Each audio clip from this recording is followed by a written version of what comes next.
Hello नमस्कार दोस्तों, free digital study में आपका स्वागत है। आप पढ़ रहे हैं कक्षा 12वीं एनसीईआरटी गणित, जिसमें आप अध्याय 1 संबंध एवं फलन की प्रश्नावली 1.3 का देखते हैं। 10वां क्वेश्चन क्या है, तो देखिए 10वां क्वेश्चन कहा गया है कि मान लीजिए कि कोई फलन x से y पे हो और वो फलन व्युत्क्रमणीय फलन है, तो हमें सिद्ध करके बताना है कि f का जो प्रतिलोम निकलेगा अद्वितीय होगा। अद्वितीय का मतलब केवल एक होगा। केवल एक होगा का मतलब है कि एक से ज्यादा प्रतिलोम नहीं निकल सकते हैं। तो देखिए सबसे पहले हम लिखेंगे हल में दिया है में क्या लिखते हैं, जो आपको बात दी गई होती है। तो दिया है, हमने लिखा f कोई फलन है जो x से y समुच्चय पर है, और कौन सा फलन है, व्युत्क्रमणीय फलन है। तो देखिए हमने लिखा कि f कोई फलन x से y है और कौन सा फलन है, एक व्युत्क्रमणीय फलन है। अब देखिए हमें सिद्ध करना है कि f का प्रतिलोम फलन अद्वितीय होगा। मतलब f का जो प्रतिलोम होगा केवल एक ही प्रतिलोम हो सकता है, दो नहीं हो सकते हैं। तो यहाँ पे हम विपरीत जो है स्थिति लेकर के चलते हैं।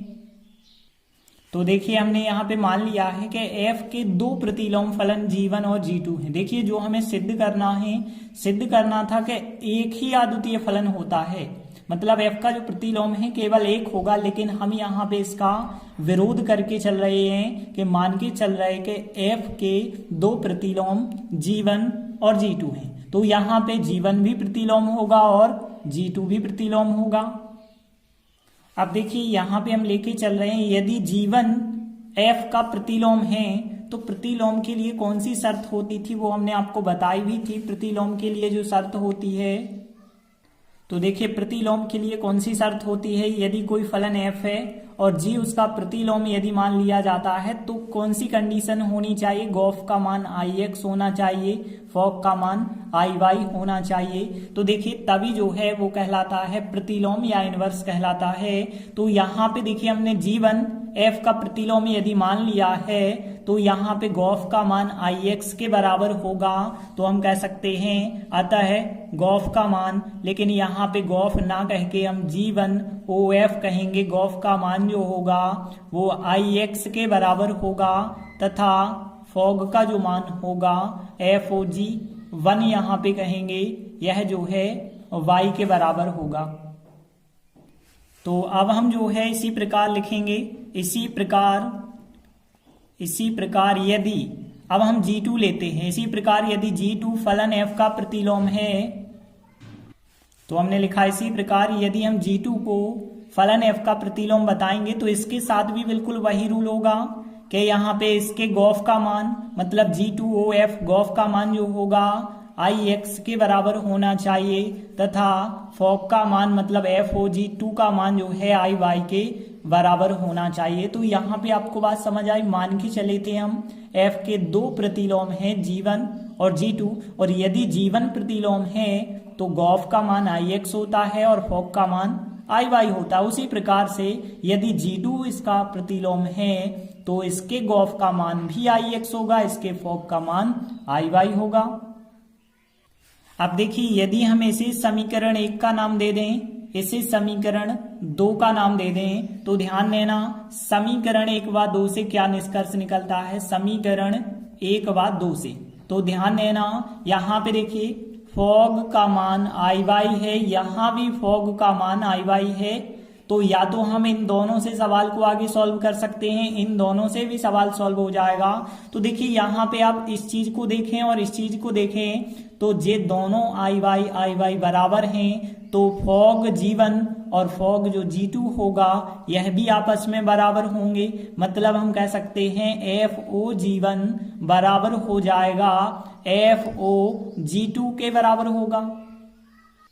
अब देखिए यहाँ पे आपको पता है कि फॉग जो होता है वो y के साथ लिखा जाता है, तो हम इसे ऐसा लिख सकते हैं कि फॉग यहाँ पे भी y लिख दें और यहाँ पे भी FOG2 और यहाँ पे भी आप y लिख सकते हैं। इसके बाद यदि सवाल आगे करते हैं तो f लिखा हमने और o का मतलब होता है कोष्टक, और यहाँ पे हमने लिखा g1 y लिखा है। इसके बाद यहाँ भी सेम बिल्कुल वही चीज के f और o का मतलब होता है कोष्टक, और यहाँ पे अंदर क्या होगा फिर g2 y हो जाएगा। अब देखिए आप एक चीज पढ़ चुके हैं कि व्युत्क्रमणीय फलन जो होता है वो एकैकी भी होता है और आच्छादक भी होता है। तो देखिए यहां भी बताया गया था कि फलन f जो है क्या है, व्युत्क्रमणीय है। और जब व्युत्क्रमणीय है तो ध्यान देना f जो होगा एकैकी भी होगा और आच्छादक भी होगा, दोनों होना चाहिए क्योंकि वो व्युत्क्रमणीय है। और यदि कोई फलन एकैकी होता है तो उसके लिए नियम क्या था, f(x1) बराबर यदि आप f(x2) लेते हैं और फिर तो आपके लिए क्या प्राप्त हो जाता था, आगे करने पर x1 बराबर x2 प्राप्त हो जाता था। तो कहने का मतलब ये है यदि कोई फलन एकैकी है तो fx1 बराबर fx2 यदि लिया जाए तो उसको हल करने पे हमें क्या मिलता है, x1 बराबर x2। अब यहाँ पे ध्यान देना, यदि हम ऐसा करें fy1 बराबर fy2 लें और इनके लिए सॉल्व करें तो y1 बराबर y2 मिलता है एकैकी की स्थिति में। और यही बात यदि हम बताएं f लगा के यदि हम कोई भी यहाँ पे पॉइंट लेते हैं, कोई भी बिंदु लेते हैं और f लगा के यहाँ पे भी कोई भी बिंदु लेते हैं और एकैकी है यदि, तो यह दोनों बिंदु क्या हो जाते हैं, आपस में बराबर हो जाते हैं क्योंकि f एकैकी है। तो देखिए बिल्कुल यही बात यहाँ भी लागू होगी कि f कोई भी यहाँ पे बिंदु, f कोई भी बिंदु दिया गया है। देखिए जब दो f बराबर हैं तो उनके बिंदु क्या होते हैं, बिल्कुल बराबर। जो चीज हमने यहाँ बताई कि f(x1) यदि f(x2) के बराबर है तो यहाँ का x1 यहाँ के x2 के बराबर हो जाएगा। तो यहाँ भी हम कह सकते हैं कि g1y का मान जो हो जाएगा g2y के बराबर हो जाएगा। कारण क्यों हो जाएगा, क्योंकि f जो होगा वो एकैकी होगा। f एकैकी है, चूंकि हमने लिखा f एकैकी है इस वजह से ऐसा हो जाएगा। और आगे यदि हम देखें g1y का मान यदि g2y के बराबर है तो यहाँ पे देखिए तुलना कर देते हैं। जब यहाँ का y यहाँ का y बराबर है तो g1 और g2 यहाँ पे दोनों क्या होंगे, आपस में फिर बराबर होंगे। और यदि g1 और g2 बराबर होगा तो देखिए हम मान के क्या चले थे कि फलन f के दो प्रतिलोम फलन g1 और g2 हैं, लेकिन यहाँ पे जैसे ही हमने हल किया तो g1 और g2 दो अलग अलग जो हमने प्रतिलोम फलन माने थे अलग अलग नहीं आ रहे, एक ही आ रहे हैं। g1 बराबर g2 आ रहा है, मतलब g1 g2 दो अलग अलग नहीं है, फिर दोनों क्या हैं, एक हैं। और दोनों यदि एक हैं तो यहाँ पे हमने लिखा g1 और g2 दोनों एक ही फलन है। जब दोनों एक ही हैं तो हमने मान के चले थे कि f के दो प्रतिलोम फलन है, दो नहीं होंगे। फिर f का प्रतिलोम फलन जो होगा अद्वितीय होगा, मतलब केवल एक होगा। तो यहाँ पे सिद्ध हो जाता है कि अतः f का प्रतिलोम फलन अद्वितीय है। देखिए अगला सवाल, देखिए 11वां सवाल, एक फलन f दिया गया है 1 2 3 समुच्चय से ABC पर है। f1 का मान a, f2 का मान b और f3 का मान c है। और फलन f पर विचार करिए, मतलब जो फलन दिया गया है इसी पर आपको विचार करना है। फिर f इनवर्स निकालना है, मतलब f का प्रतिलोम निकालना है। और बाद में हमें सिद्ध करना है कि f इनवर्स का और इनवर्स निकाला जाए तो वो वापस f प्राप्त होना चाहिए। तो देखिए सबसे पहले हमने लिखा दिया है हमें कोई एक फलन f दिया गया था और f1 का मान a था, f2 का मान b था, f3 का मान c था। अब देखिए हमें f का प्रतिलोम निकालना है, f इनवर्स। और देखिए आप पढ़ चुके हैं जब भी हमें प्रतिलोम निकालना होता है तो पहले तो आपके पास एक फलन होना चाहिए f(x) यदि समीकरण में नहीं है तो इस रूप में होना चाहिए। फिर आप क्या करते हैं, gy एक फलन मान के चलते हैं और gy जो फलन होता है इसका बिल्कुल विपरीत होता है, y आगे हो जाता है, x पीछे हो जाता है। तो सेम बिल्कुल आपको यहाँ पे एक फलन f(x) दिया गया है। अब एक फलन जो है आपको g मानना पड़ेगा। तो यहाँ पे हम मान के चलेंगे कि g फलन जो है बिल्कुल इसका उल्टा फलन मानना होगा। तो देखिए यहाँ 1 2 3 से ABC था, लेकिन अब हम जो है ABC पहले लिखेंगे और फिर जो है 1 2 3 जो है हम बाद में लिखेंगे। तो यहाँ पे भी जो f1 का मान a था अब बदल जाएगा, यहाँ पे g a का मान जो होगा वो कितना हो जाएगा, 1 हो जाएगा। और फिर यहाँ पे g b का जो मान होगा वो 2 हो जाएगा और g c का जो मान होगा वो 3 हो जाएगा। मतलब इसी को बिल्कुल पलट के मानना होता है g, तभी जो है आप प्रतिलोम ज्ञात कर सकते हैं। अब देखिए यदि आपके पास f और g होते हैं तब आप गॉफ ज्ञात करते हैं और गॉफ का मान x आना चाहिए, मतलब ix आना चाहिए, और फॉग का मान जो है निकालते हैं तो y आना चाहिए, मतलब iy आना चाहिए। तो देखिए अब हम यहाँ पे गॉफ निकालेंगे और गॉफ होता है यहाँ पे x के सापेक्ष, तो हमें क्या निकालना होगा, गॉफ x का मान निकालना होगा। और गॉफ x, यहाँ पे x की बात करें तो जो पहला समुच्चय होता है फलन का वो कहलाता है x, तो यहाँ पे x का मान 1 2 3 आपको रख के आंसर निकालने होंगे। तो यहाँ पे गॉफ पहले x की स्थान पे हम 1 रखेंगे, फिर यहाँ पे गॉफ x के स्थान पे 2 रखेंगे, फिर यहाँ पे गॉफ x के स्थान पे अब 3 रखेंगे, क्योंकि x के मान 1 है 2 है 3 है, तो 1 2 3 रख के आपको निकालना पड़ेगा। और देखिए हमें पता है कि गॉफ x कैसे निकाला जाता है, g और o का मतलब होता है कोष्टक, और बाकी बचता है जो वो fx होता है। तो इसी प्रकार से हम यहाँ पे निकालेंगे, तो g लिखेंगे, o का मतलब कोष्टक, और यहाँ पे हो जाएगा f1। और देखा जाए यदि तो हमने g लिखा और f1 का मान तो आपको पता है f1 का मान a है, तो यहाँ पे a लिखा हमने। अब ga का मान कितना है, 1 है, तो ga का आंसर कितना हो जाएगा 1। गॉफ 2 यदि हम निकालेंगे तो g हो जाएगा, o का मतलब कोष्टक, और f2 हो जाएगा। अब देखिए f2 का मान यदि आप रखते हैं तो f2 का मान कितना है, b है, तो यहाँ पे आप g लिखा, फिर f2 का मान b लिखेंगे, और फिर gb का मान देखें आप तो कितना है, 2 है, तो 2 इसका आंसर होगा।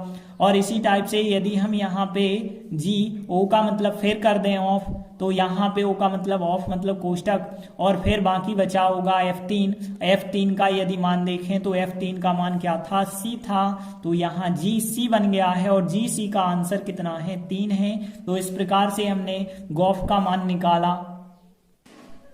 तो इस प्रकार से हमें गॉफ का मान देख सकते हैं ix प्राप्त हो जाता। ix का मतलब है यहाँ पे गॉफ का जो आंसर आया 1 2 3 आया है, और फलन के x का मान भी बिल्कुल वही था 1 2 3, तो 1 2 3 मतलब पूरा मान x के आंसर बन चुके हैं, और x के आंसर को हम ix लिखते हैं। इसके बाद अब हम निकालेंगे यहाँ पे फॉग।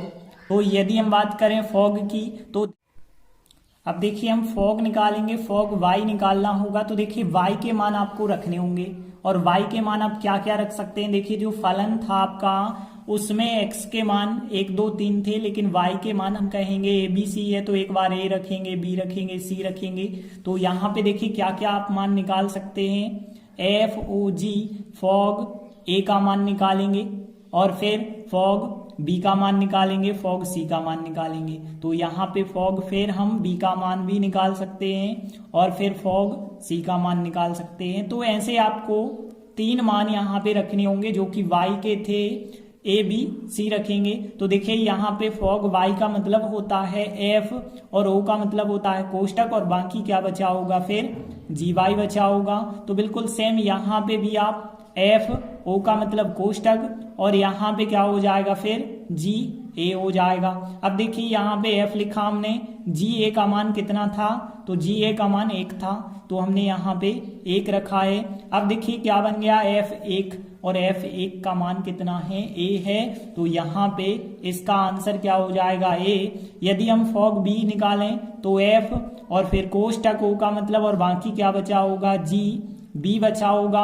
अब देखा जाए तो f gb का मान कितना है, तो gb का मान कितना था, 2 था, 2 रखा। अब बन गया f2, और f2 का मान कितना है, b है, तो आप b रखेंगे। और फिर यहाँ पे देखिए फॉग c का मान कैसे निकालेंगे, f, और फिर यहाँ पे o लगा देंगे, o का मतलब कोष्टक, और बाकी क्या होगा, फिर gc होगा। तो यहाँ f लिखा, और gc का मान कितना है, यहाँ पे 3 है, तो 3 रख देंगे। अब देखिए क्या बन चुका है, f3, और f3 का मान कितना था आपके पास, c था, तो यहाँ पे आपको c प्राप्त होगा। तो देखा जाए यहाँ गॉफ का मान ix आया था, लेकिन फॉग का मान abc आया है, मतलब abc आया है, और abc क्या है, y के अवयव हैं। तो देखिए हमने लिखा इस प्रकार, हमें फॉग का मान iy के बराबर प्राप्त हो गया है। और देखिए आप पढ़ चुके हैं, यदि गॉफ का मान ix हो जाता है, फॉग का मान iy हो जाता है, तो f इनवर्स का आंसर क्या होता है, g होता है। तो यहाँ पे हम कह सकते हैं कि आता है f का जो प्रतिलोम होगा वो क्या हो जाएगा, g हो जाएगा।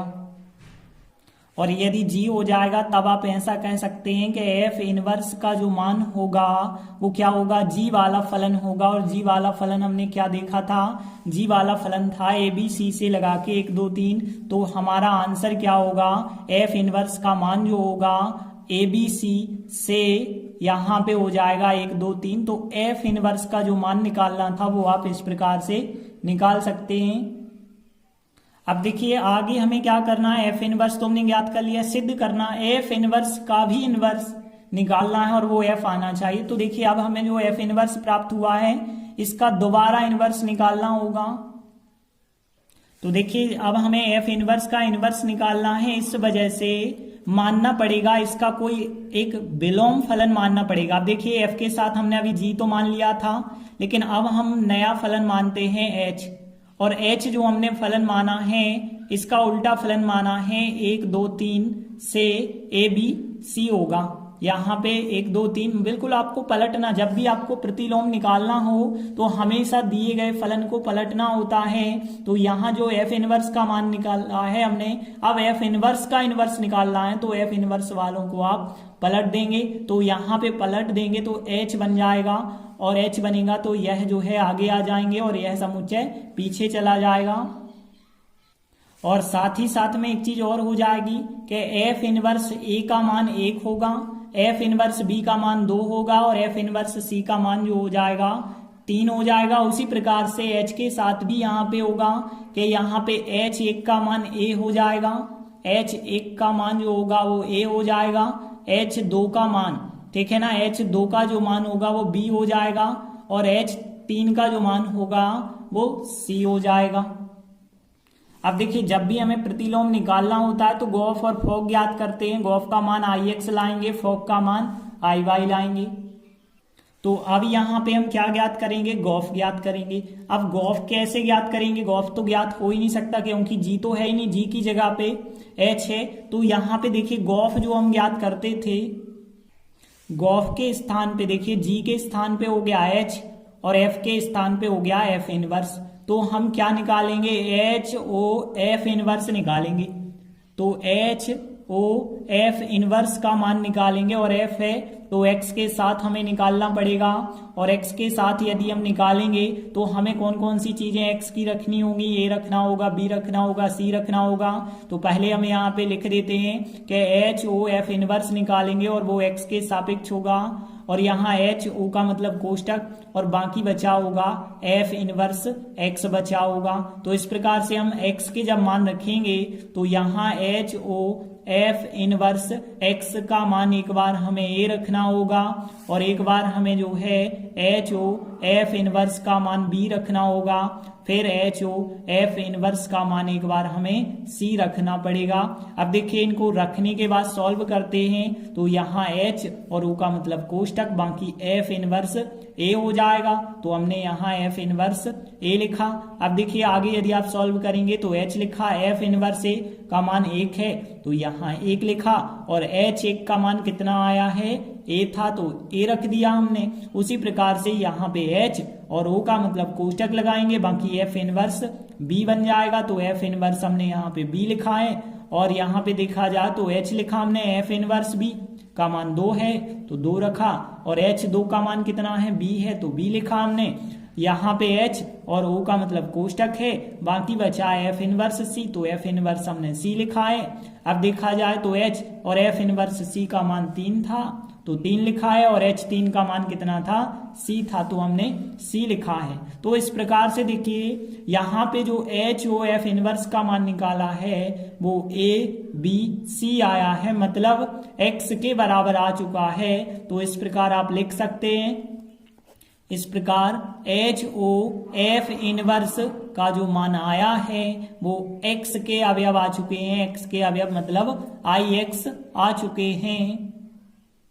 अब देखिए अब हमें फॉग निकालना होगा और फॉग निकालेंगे, f के स्थान पे f इनवर्स रखेंगे और फिर g के स्थान पे क्या रखना होगा, h रखना होगा। तो देखिए कैसे हम निकालते हैं, हमने लिखा था। अब हम क्या निकाल रहे हैं, यहाँ पे फॉग निकाल रहे हैं। फॉग का मतलब होगा f इनवर्स ओ एच होगा।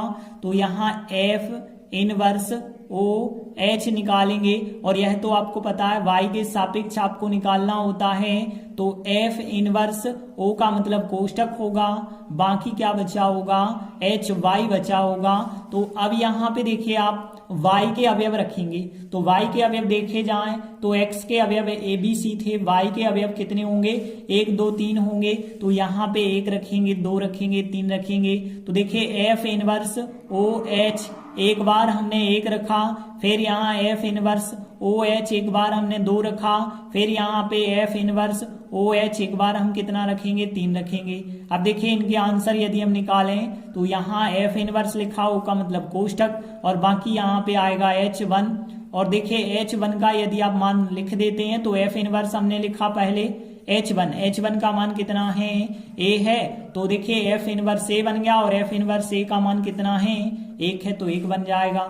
f इनवर्स ओ एच 2 अब निकाल रहे हैं तो f इनवर्स लिखा हो का मतलब कोष्टक था और यहाँ पे बन जाएगा h2, और यहाँ पे यदि हम देखें तो f इनवर्स और h2 का मान कितना है b है, तो h2 का मान हम b रखेंगे तो f इनवर्स b बन जाएगा और f इनवर्स b का मान कितना है 2 है, तो 2 लिखेंगे। उसी प्रकार से यहाँ f इनवर्स और बाकी o का मतलब कोष्टक बना देंगे और ये क्या बचा होगा h3 बचा होगा, और देखा जाए h3 का मान कितना है c है, तो हमने f इनवर्स लिखा और h3 का मान c रखा है। अब f इनवर्स c का मान जो होगा वो कितना होगा 3 होगा। तो इस प्रकार यहाँ भी हमें जो प्राप्त होते हैं 1 2 3 प्राप्त होते हैं, मतलब पूरा मान y का प्राप्त हो जाता है। तो देखिए हमने लिखा है इस प्रकार से f इनवर्स ओ एच का मान हमें y के अवयव प्राप्त हो गए हैं, मतलब आई वाई हम लिख सकते हैं। और हमने आपको बताया था यदि गॉफ का मान आई एक्स आ जाए, फोक का मान आई वाई आ जाए, तो f का जो प्रतिलोम होता है वो क्या कहलाता है g कहलाता है। तो यहाँ पे हम कह सकते हैं अतः यहाँ f ना होके f के स्थान पे क्या है f इनवर्स, तो f इनवर्स का जो प्रतिलोम होगा वो क्या हो जाएगा h होगा। और यदि आप देखें h, तो h की यदि हम बात करें तो h का मान था 1 2 3 से लगा के ABC था, और हमें जो फलन क्वेश्चन में दिया गया था, क्वेश्चन में देखिए कौन सा फलन हमें दिया गया था 1 2 3 से लगा के ABC, मतलब जो हमें h फलन था वही हमारा f फलन था, तो इसके स्थान पे चाहे हम h लिखें चाहे हम f लिखें एक ही बात है। तो यहाँ पे हम कह सकते हैं कि f इनवर्स का जो इनवर्स होगा वो बराबर हो जाएगा h का मान, चूंकि f है यहाँ पे आप लिख देना, चूंकि h और f कैसे हैं आपस में बराबर हैं, तो इस वजह से h की जगह पे आप f लिख सकते हैं। तो हमने यहाँ पे लिखा है h के स्थान पे f, कारण बता दिया चूंकि h और f बराबर हैं, और यही हमें सवाल में सिद्ध करके बताना था। तो इस प्रकार से हमने 2 महत्वपूर्ण क्वेश्चन किए। आगे के वीडियो में हम आगे के क्वेश्चन करेंगे। धन्यवाद।